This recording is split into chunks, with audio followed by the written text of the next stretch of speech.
안녕하십니까, 이진우입니다. 최근에 부동산 거래가 예전에 비해서 많이 줄었죠. 금리가 올라서일 수도 있고 대출 규제의 영향일 수도 있고 그런데 전체 주택 소유자 중에 다주택자의 비율은 별로 줄어들지 않고 있습니다. 이걸 두고 다양한 해석이 나오는데 어떤 이유들이 있는지 좀 들어보겠습니다. 주식처럼 거래가 가능하면서 특정 주가지수의 움직임에 따라서 수익률이 결정되는 ETF라는 금융상품이 있죠. 이 ETF라는 금융상품의 상품 바구니에는 여러 종목들이 두루두루 담기는 게 보통인데 한 바구니에 단 하나의 종목만 담은 단일 ETF가 최근 미국에서 인기를 끌고 있다는군요. 하나의 종목만 담는 거면 굳이 개별 주식을 사고 파는 거랑 다를 게 없어 보이는데 굳이 단일 ETF에도 투자를 하는 이유는 뭔지 이것 좀 알아보겠습니다. 가스관 밸브를 풀었다 잠갔다 하면서 유럽을 압박하는 게 푸틴 러시아 대통령의 전략이죠. 최근에 국제 원유 가격과 천연가스 가격이 좀 떨어지면서 이 전략이 흔들리고 있다는 분석도 나오고 있습니다. 이 얘기도 간단히 들어보겠습니다. 9월 20일 화요일 손에 잡히는 경제 바로 시작합니다.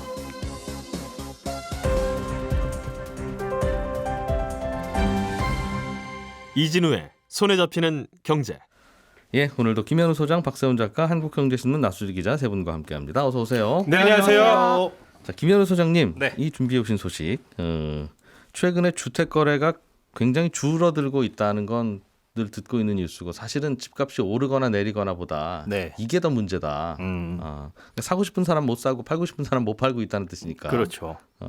그건 또 별도의 문제인데 전체 주택 소유자 중에 다주택자의 비율은 정체되거나 조금 늘어나고 있다 오히려. 네, 그런 그렇습니다. 통계가 나왔군요. 예, 정확히 말씀드리면 전체 주택에서 집합 건물, 그러니까 단독 주택 같은 건 제외를 한 건데 예. 아파트, 오피스텔, 다세대 주택 이런 게 해당이 되죠. 이런 집합 건물을 두 채 이상 소유한 사람의 비율, 요걸 나타내는 지수가 집합 건물 다소유 지수라는 네. 게 있습니다. 이 지수가 지난달 기준 16.2, 그러니까 전체 집합 건물을 소유한 사람들 중에 16.2%는 네. 2주택 이상 다주택자다. 요 뜻입니다. 예. 그러니까 요 지수가 통계로 작성된 게 2010년부터 작성이 되어 왔는데 요때부터 꾸준하게 상승을 해왔어요. 그러다가 꺾인 게 이 다주택자에 대한 규제가 강하게 시작된 게 2020년 7월이었죠. 요때 네. 16.7까지 올라갔다가 정점을 찍고 꺾이기 시작했습니다. 이게 쭉쭉쭉쭉 내려오다가 올해 1월까지는 하락을 했는데 당연히 하락하는 게 일반이겠죠. 더 사기는 좀 어려운 정도로 세제가 바뀌었으니까. 그렇습니다. 예. 그런데 이게 2월부터 다시 올라오는 모습을 보이다가 16.2까지 올라온 겁니다. 이 수준이라고 한다면 2019년 상반기 혹은 작년 8월하고 비슷한 수준이라고 볼 수 있습니다. 조금 고개를 들고 있다는 건데 네.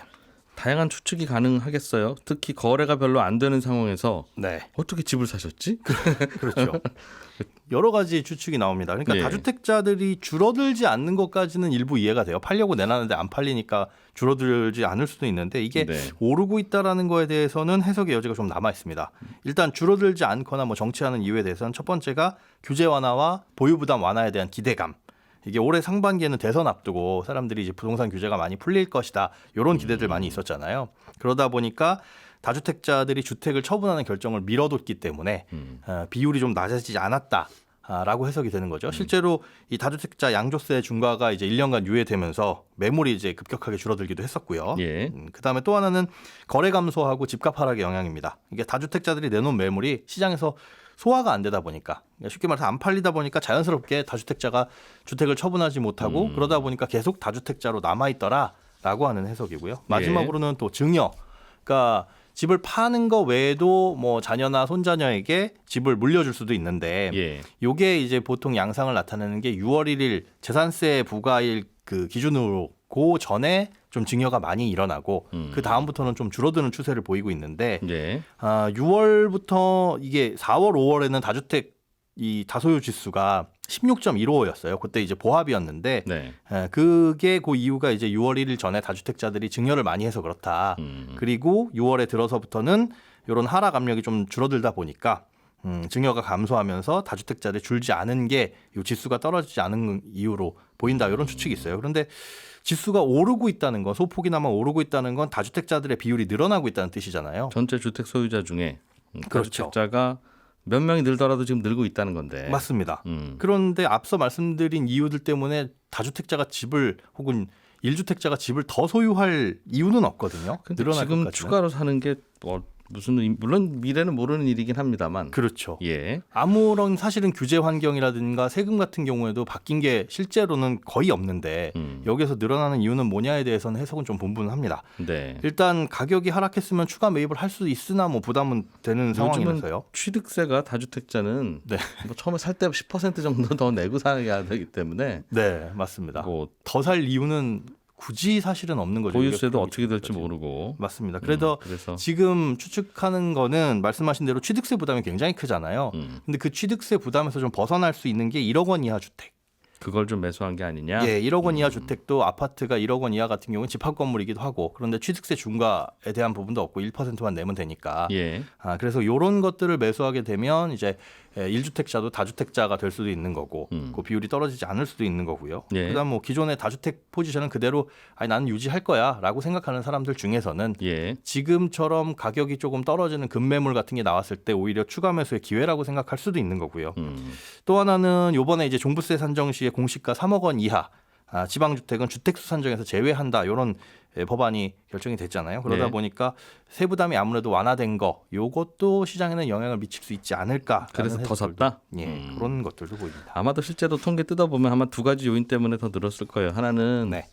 상속주택. 예, 부모님 돌아가시면 부모님이 갖고 있던 주택은 일시적으로 물려받죠. 문제는 그게 이제 자녀가 3자녀, 4자녀다. 네. 그럼 3분의 1, 4분의 1로 쪼개져서 그 3자녀, 4자녀 중에 집이 있었던 분들은 갑자기 다 다주택자로 분류되는. 새 가구가 그러니까 한 분 돌아가시면 형제 숫자만큼 다주택자가 늘어나는 거예요. 그렇겠네요. 그런 부분도 있을 거고 한동안 이제 부동산 좋았잖아요. 한 최근 한 1년, 2년 동안. 2년 사이에. 네. 그래서 막 빌라 참 개발 좀 해봐야 되겠다 하는 분들이 이제 막 완공되고 하면서 취득하고 그러면 네. 이제 개발업자들이 내가 지금 오늘 50채 갖고 있는데 지금 빨리 분양해야 되는데 왜요? 이제 이런 분들이 네. 완공될 때마다 하나씩 늘어나는 게 우리가 추측하는 이유보다는 좀 더 비율이 많을 것 같다 네. 하는 생각은 드네요. 나수지 기자님, 네. 오늘 갖고 오신 아이템은 되게 재밌습니다.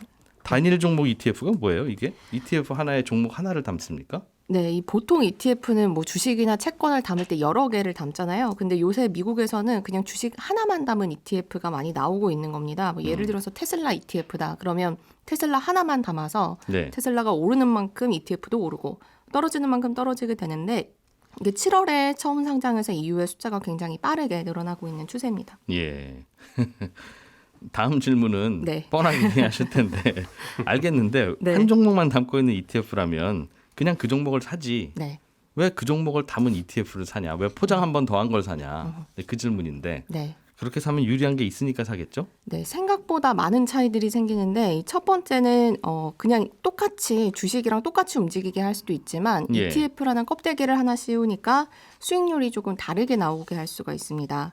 그러니까 예를 들어 이 테슬라의 하루 수익률을 반대로 따라가게 수익률의 구조를 짤 수가 있죠. 아, 인버스 테슬라. 네, 테슬라가 5% 오르면 이 ETF는 5% 떨어지는 아. 그리고 떨어지면 반대로 오르는 이런 식으로 인버스 ETF를 만들면 구조를 뜯어보면 테슬라 주가가 떨어질 때 수익이 나는 거니까 테슬라를 예. 공매도하는 거랑 비슷한 효과가 나올 수 있고 그거 그래도 달랑 하나 담은 거니까 테슬라. 네, 이거는 공매도하기가 복잡하니까 특히 해외 투자자들 같은 경우에는 테슬라에 대해서 좀 비관적인 분들은 뭐 이거 살 수도 있겠네요. 네, 그렇습니다. 또 반대로 수익률을 좀 극대화하고 싶다. 그러면 하루 움직임의 2배만큼 움직이도록 이 레버리지를 걸어서 만든 단일 종목 ETF를 만들 수도 있는 거고요. 이렇게 좀 수익률 구조를 다르게 짤 수가 있고 이 두 번째는 말씀하신 대로 해외 증시의 상장에 있어서 투자하기 어려운 종목들이 있잖아요. 그러니까 예를 들어서 지금 미국에서 상장을 준비 중인 ETF 중에 삼성전자 하나만 담은 ETF가 있습니다. 인버스요? 그냥 정방향입니다. 그냥 네. 그런 거면 왜 삼성전자 그냥 사지 왜? 근데 미국 투자자들 입장에서는 그러니까 예. 우리야 시장이 열리면 삼성전자 가서 사면 되는데 미국 입장에서는 한국 시장 장 열릴 때까지 기다렸다가 또 환율 영향도 받으면서 이렇게 좀 복잡하게 매매를 해야 되니까 불편하겠죠. 예. 근데 미국 증시에 삼성전자 ETF가 상장해 있으면 뭐 가격은 삼성전자랑 똑같이 움직이는 거고 근데 거래는 훨씬 편하니까 네. 그래서 좀 유명한 기업인데 접근성이 좀 떨어지는 증시에 있다.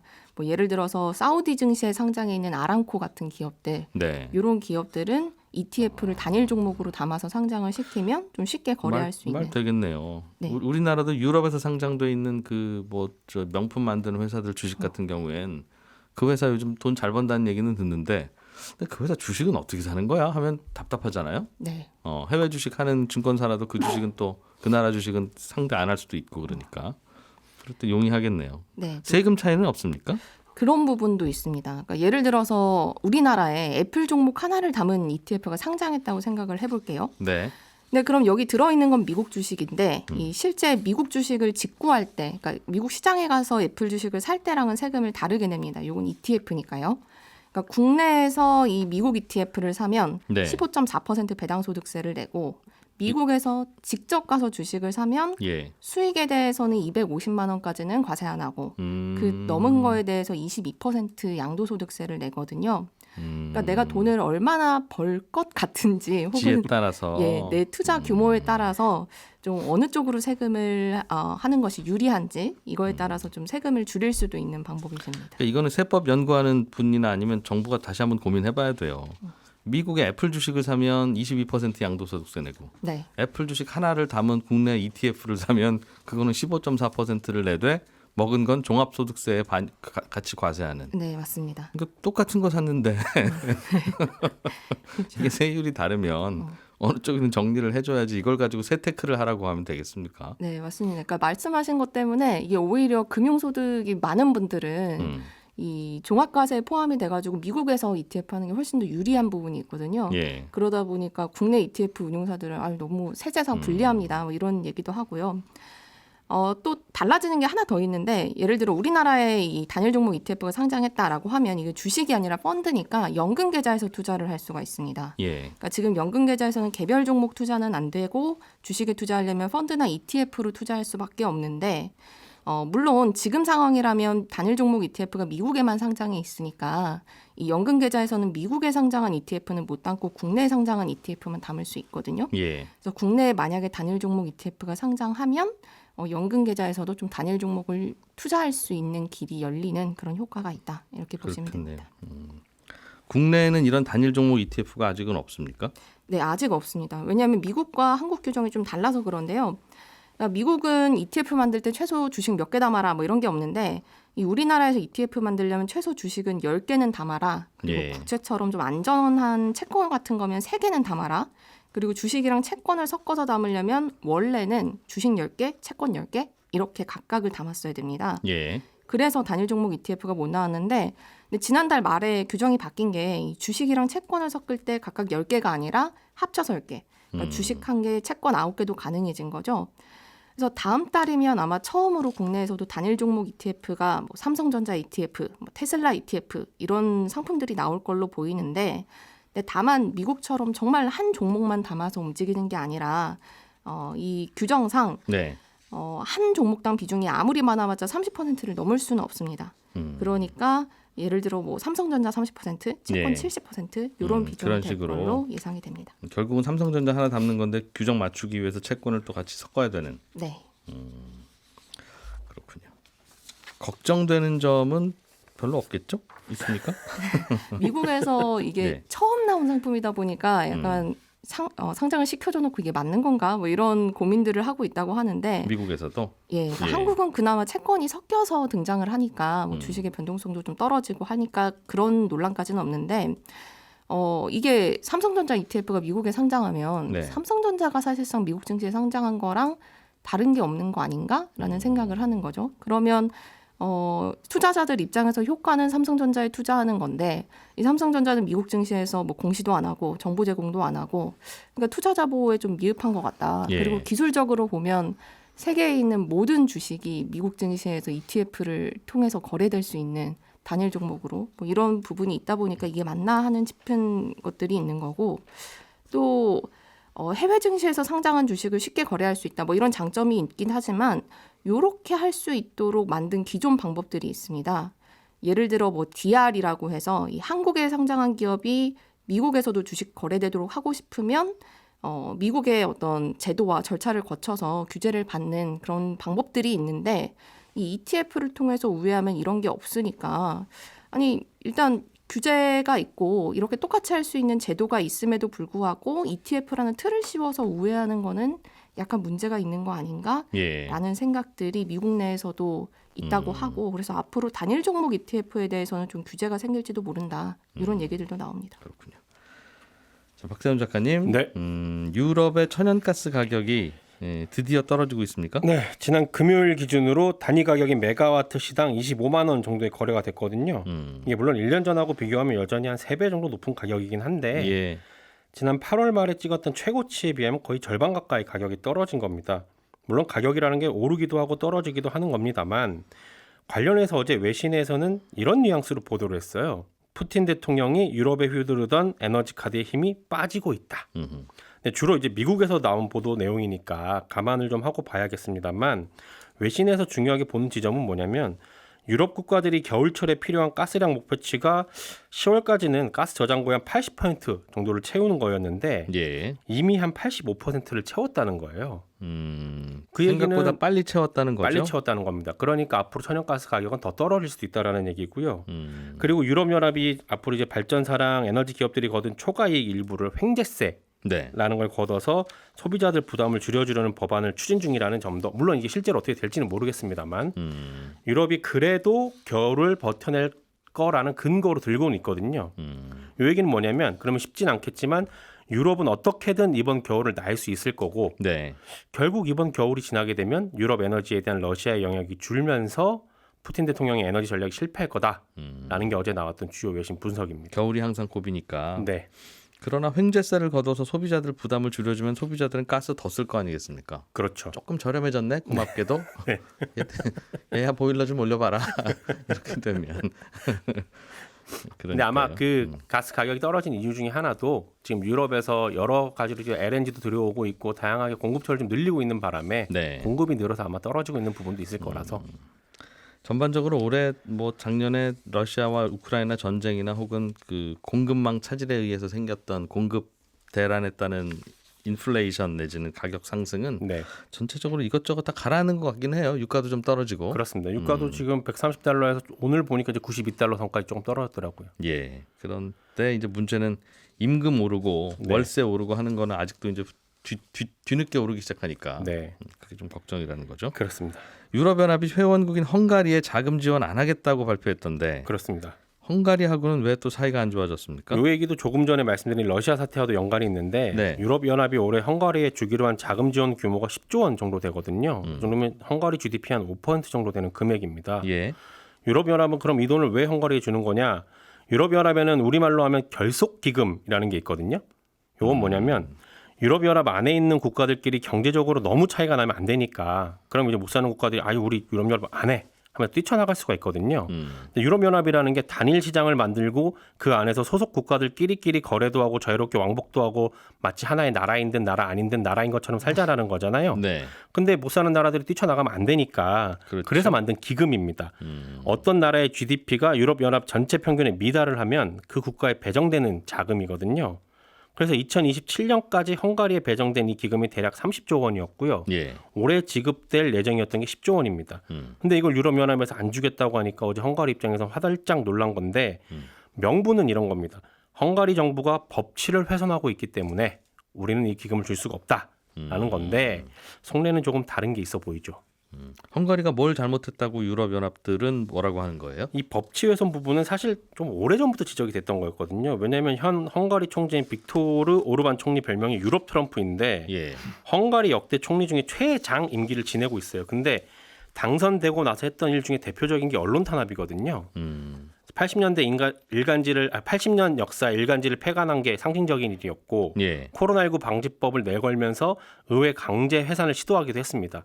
그러니까 여기에 대해서 유럽연합이 여러 번 그런 행동은 우리 유럽연합에서 전한 민주주의의 규범에 어긋난다 네. 지적을 했는데 실제로 실력 행사까지 간 건 이번이 처음이거든요. 그래서 일각에서는 오르반 총리의 이런 행보가 새삼 새로운 건 아닌데 지금 이러는 건 결국 오르반 총리가 유럽연합이 러시아 제재할 때 동참을 안 하고 독자적으로 러시아랑 가깝게 지내는 걸 견제하기 위한 게 아니냐 이런 분석을 하기도 합니다.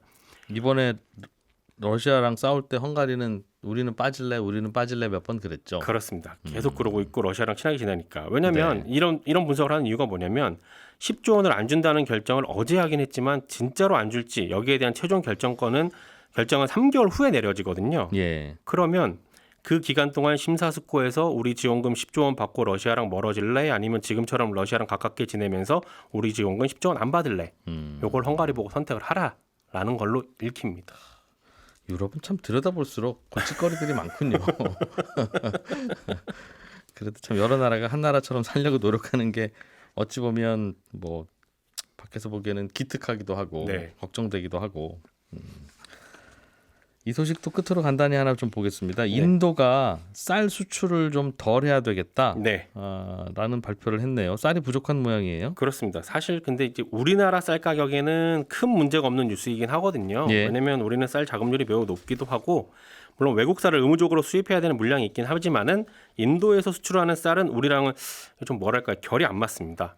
인도 쌀은 쌀알이 좀 길고 찰기가 없어서 푸석푸석한데 네. 향은 좀 있는 그런 종이거든요. 우리랑은 다르죠. 우리는 찰기 있는 쌀을 좋아하고요. 예. 다만 인도가 쌀 수출을 제한하면 인도 쌀을 주로 수입하는 필리핀 같은 동남아 국가들이 좀 어려워질 겁니다. 그 동네 쌀값이 오르겠죠. 네, 가뜩이나 예. 물가 올라서 힘든 와중에 쌀 가격이 오르면 물가는 더 올라서 그런 건데 그리고 또 반면에 태국하고 베트남은 인도의 쌀 수출 금지하는 게 반가운 뉴스거든요. 왜냐하면 인도 다음으로 쌀 많이 수출하는 나라가 태국하고 베트남이라서 그런 건데 그럼 자기네 나라 쌀이 좀 더 잘 팔리지 않겠느냐. 그렇습니다. 그래서 한 인도가 안 20% 팔면. 올릴 거라는 보도가 나오기도 했습니다. 근데 또 쌀 수출국 1위인 인도가 수출을 덜하게 되면 아무래도 가격은 오를 거고요. 근데 인도가 쌀 수출을 제한하는 건 올해 작황이 작년보다 안 좋아서 그런 쌀이 적게 나와서. 생산됐습니다. 이게 식량 문제는 진짜 심각한 건데 네. 정말 당장 올해 내년이 문제라서 좀 지켜봐야 되겠어요. 예.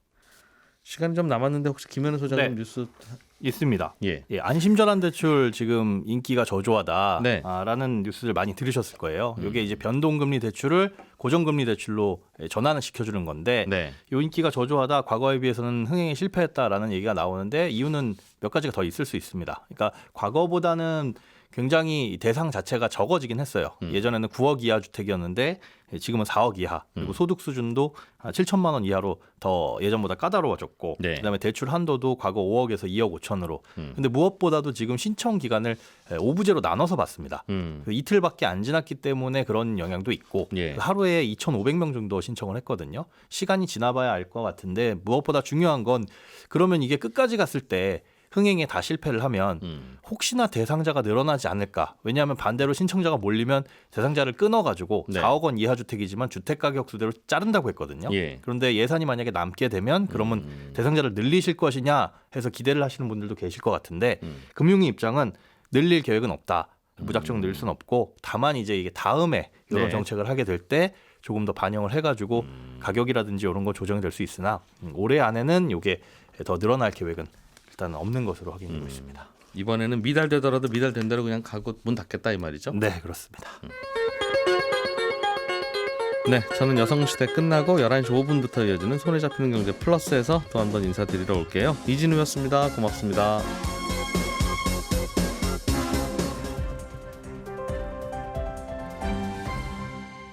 경제를 생각하는 사람들의 즐거운 습관. 이진우의 손에 잡히는 경제.